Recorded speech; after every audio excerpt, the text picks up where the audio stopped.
अर्जुन कह रहे हैं, हे कृष्ण, यदि कर्म की अपेक्षा ज्ञान श्रेष्ठ है तो हे केशव, तुम मुझे ऐसे हिंसक कर्म में क्यों ढकेल रहे हो? समस्या का यही आखिरी उत्तर है। कर्म तो तुम्हें करना ही पड़ेगा, कर्म तो तुम प्रतिपल कर रहे हो, कोई नहीं बच सकता कर्म से।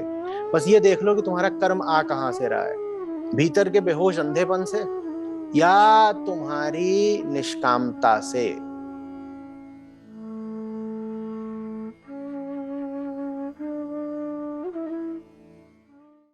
परमहंस गीता चौथा अध्याय 19वां श्लोक। शत्रुदमन, यदि किसी प्रकार इसे उस आपत्ति से छुटकारा मिल जाता है तो यह फिर अपने गोल में मिल जाता है। जो मनुष्य माया की प्रेरणा से एक बार इस मार्ग में पहुंच जाता है, उसे भटकते भटकते अंत तक अपने परम पुरुषार्थ का पता नहीं लगता। तो थोड़ा सा यहाँ पर प्रसंग स्पष्ट करना जरूरी है।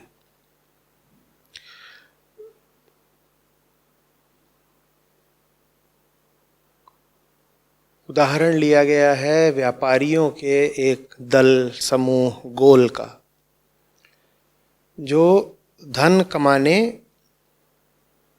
को बड़ा आतुर है। तो ये जो व्यापारियों का दल है, ये धन कमाने की इच्छा लिए भटकता हुआ एक जंगल में प्रवेश कर जाता है। उसका नाम है संसार वन। और उस संसार वन में हर तरह की आफतें हैं। रास्ता नहीं दिखाई देता,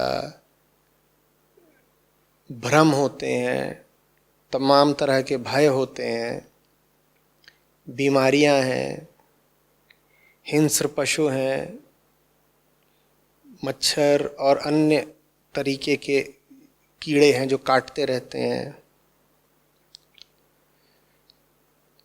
और इसके अलावा उस जंगल में 6 डाकू लुटेरे भी हैं।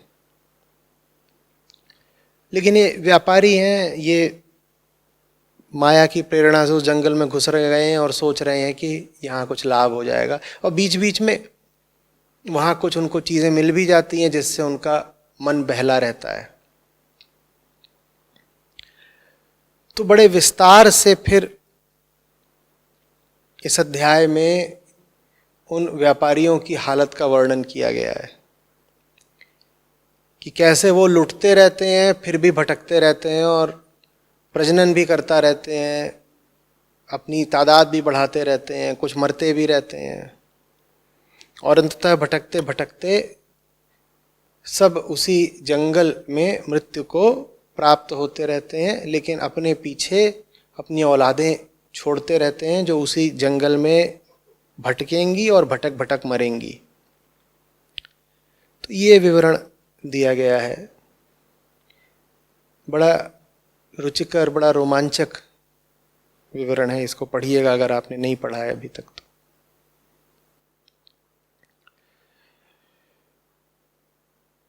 तो पूछ रहे हैं कि जीव को इस अध्याय के श्लोकों में बताया गया है कि हर जगह भटकता ही रहता है और जो माया के वश होकर एक बार भटकाव के रास्ते पर निकल पड़ा, उसे फिर अपने परम पुरुषार्थ का कभी पता नहीं चलता। तो कह रहे हैं कि इन बातों के अनुसार तो जैसे मनुष्य किसी साधारण स्थिति में माया के ही जाल में है और ऋषि भरत तो निर्देश दे रहे हैं राजा को कि तुम तुरंत बदलो। तो फिर हम शुरुआत कहाँ से करें कि भटकावों से बच सकें, माया जाल से बच सकें और हम बदल सकें? शुरुआत वहीं से करो जहाँ से शुरुआत हुई थी। तुम फंसे कैसे थे? तुम फंसे थे लालच में। बस जहाँ से शुरुआत हुई थी उसी बिंदु को पकड़ लो, बच जाओगे। ये जो वणिक समूह है व्यापारियों का दल ये जंगल में घुसा ही क्यों था? लालच में कि यहां कुछ मिल जाएगा। इसी बात को लोक संस्कृति में, जमीनी अध्यात्म में ऐसे कह देते हैं कि कामनाएं ही जन्म लेती हैं। माने लालच ही जन्म लेता है। तुम इस दुनिया में फंसी इसीलिए गए क्योंकि तुम्हें लालच था। तुम्हें लालच था तो वो लालच ही मां के गर्भ से पैदा हुआ है। अब वो जीवन भर लालच में ही बिताएगा। आंखें लालची हैं, वो बाहर देखेंगी कि क्या बढ़िया चीज है दिख जाए। कान लालची हैं, वो सुनते रहते हैं कुछ बढ़िया चीज सुनाई दे जाए। हाथ पांव शरीर सब लालची, मन लालची, ये लगे रहते हैं कुछ बढ़िया हो जाए। हम सब उन्हीं व्यापारियों का समूह है जिनकी यहां चर्चा की गई है। ये शरीर ऊपर से लेकर नीचे तक ऐसे व्यापारियों का दल है जो लाभ कमाने की चेष्टा से इस संसार वन में भटक रहे हैं और भटक भटक के पिट रहे हैं। एक से एक दुर्गतियां हैं। उन सब का बड़ा सजीव चित्रण किया गया है श्लोकों में, पढ़ लीजिएगा। लगातार भटक रहे हैं, लगातार पिट रहे हैं, लेकिन पिटते पिटते पिटते बीच बीच में अचानक कुछ थोड़ा लाभ भी हो जाता है। और लाभ जो होता है वो होता काल्पनिक ही है। उदाहरण के लिए एक लाभ ये होता है कि सो रहे थे बढ़िया सपना आ गया, तो व्यापारी गण जब सुबह उठते हैं तो वो दोबारा स्फूर्ति से और ऊर्जा से भरे होते हैं कि बढ़िया सपना आया है, चलो चलो चलो। या भटक रहे हैं, भटकते भटकते एक भटकने वाले ने एक भटकने वाली को पकड़ लिया और फिर एक छोटा सा भटकने वालू पैदा कर दिया और बड़े प्रसन्न हो गए।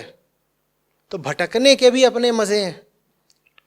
वो जो भटक रही थी वो भटक ना रही होती तो तुम जैसे भटके हुए के पास क्यों आती?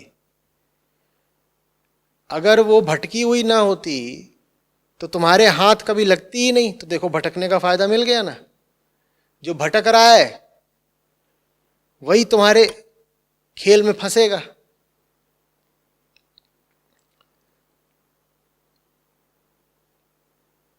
दूसरों का भी स्वार्थ तुमसे यही है कि तुम भटको।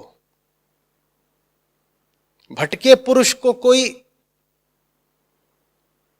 सुधरी हुई सुलझी हुई नारी तो मिलेगी नहीं। तो भटके हुए पुरुष का स्वार्थ ही इसी में है कि वो चाहे कि नारियां भटकी हुई ही रहें। नारियां अगर भटकाव से मुक्ति पा गई तो पुरुषों के हाथ कहां आएंगी? पुरुष अगर भटकाव से मुक्ति पा गए तो नारियों के हाथ कहां आएंगे? तो ये जो व्यापारियों का पूरा दल है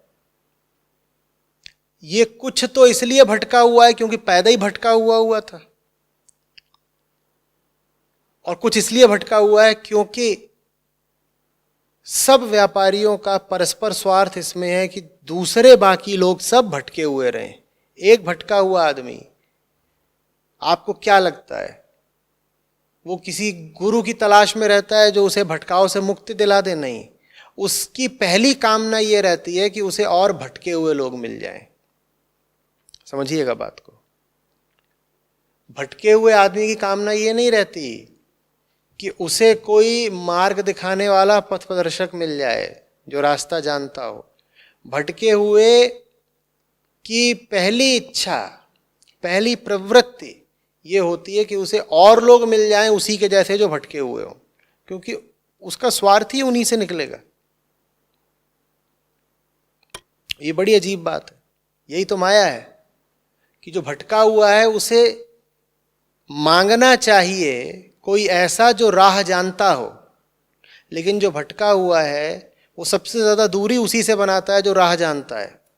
अपने जीवन को अभी परख लीजिएगा।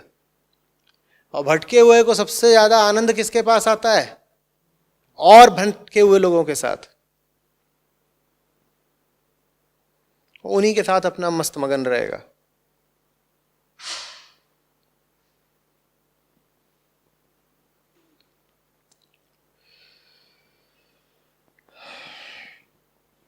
तो पूछ रहे हैं कि शुरुआत कहाँ से करें कि भटकाव से बचें। मैंने कहा शुरुआत वहीं से करनी है जहाँ से शुरुआत हुई थी। अपने लालच, अपने स्वार्थ से शुरुआत करो। यूं ही नहीं फंसे हुए हो। ये जो 6 लुटेरे हैं जंगल में, ये षड्रिपु हैं, और इन षड्रिपुओं की जो अम्मा है उसका नाम कामना है।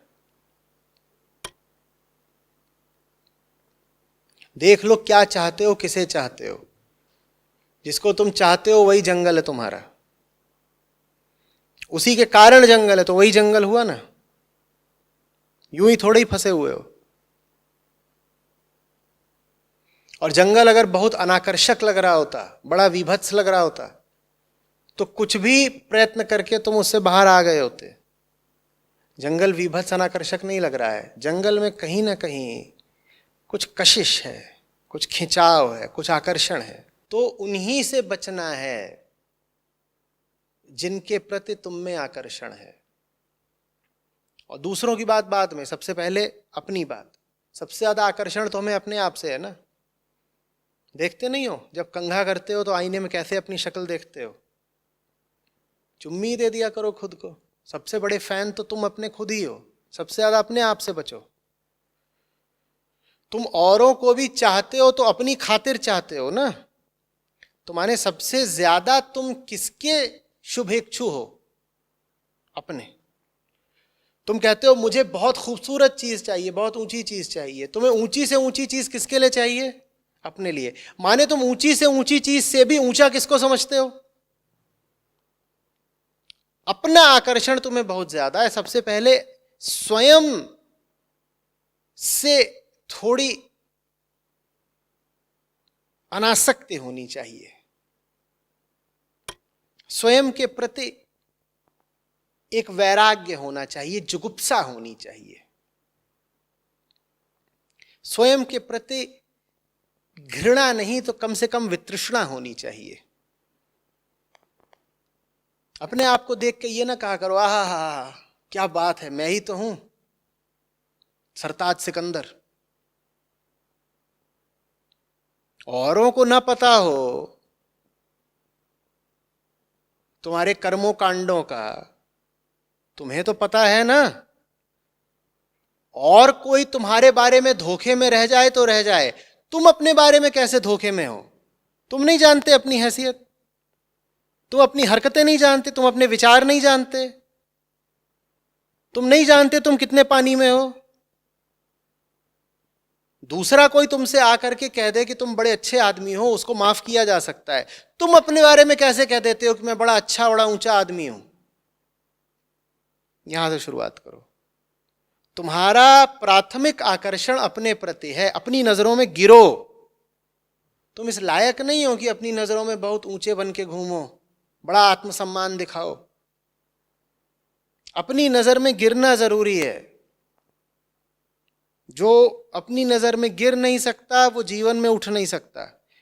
मेरी बातें बिल्कुल उल्टी लग रही होंगी, मैं जानता हूं, क्योंकि हमें पाठ यही पढ़ाए जाते हैं कि आत्मसम्मान, स्वाभिमान वगैरह होना चाहिए। और मैं कह रहा हूं अपनी नजरों में गिरो। पर सुन सकते हो तो सुन लो, नहीं सुन सकते तो बटन दबा दो। तुम्हारा रास्ता तुम्हारा, हमारा हमारा।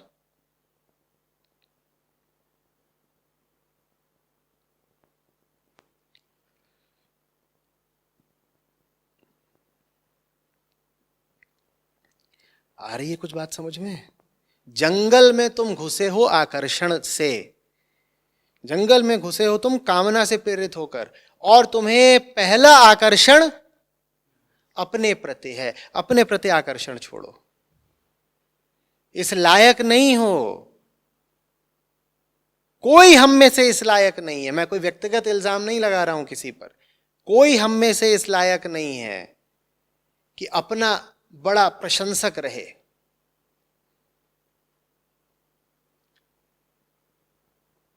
जो अपना प्रशंसक होना बंद कर देता है, जिसमें आत्म संशय आ जाता है, बल्कि जो आत्म निंदा से भर जाता है, वो उन चीजों से फिर मुक्त हो जाता है जो निंदनीय हैं।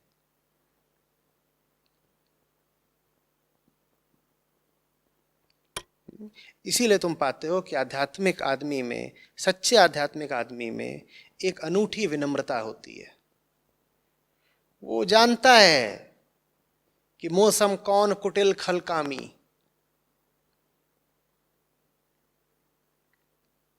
वो भली भांति जानता है कि वो बहुत नीचे का है।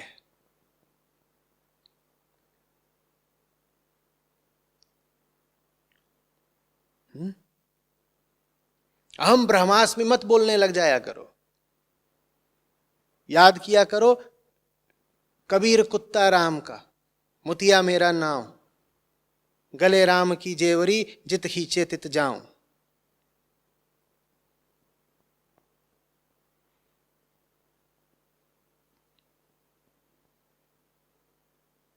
याद किया करो कि संतजन कह गए हैं कि हम पांव तले की घास हैं।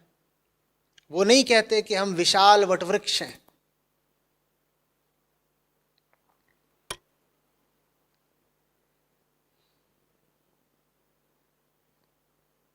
चौड़ छोड़ दो, कुछ नहीं हो तुम, या तो खुद छोड़ दो, नहीं तो जिंदगी पीट पीट के छुड़वाती है। और ऐसा नहीं कि तुम ये बात जानते नहीं, तुम्हारा अभी तक का जीवन गवाही दे रहा है इस बात की कि जिंदगी ने तुम्हें पीटा ही है। अपनी हालत को देखो, अपने व्यक्तित्व को देखो, अपने मन को देखो। पर अजीब ढीठ हो, पिट पिट के भी बाज नहीं आते, बार बार पिटते हो और पिटने के लिए तैयार खड़े हो जाते हो। लो पीटो हमें, संभलते नहीं, सुधरते नहीं।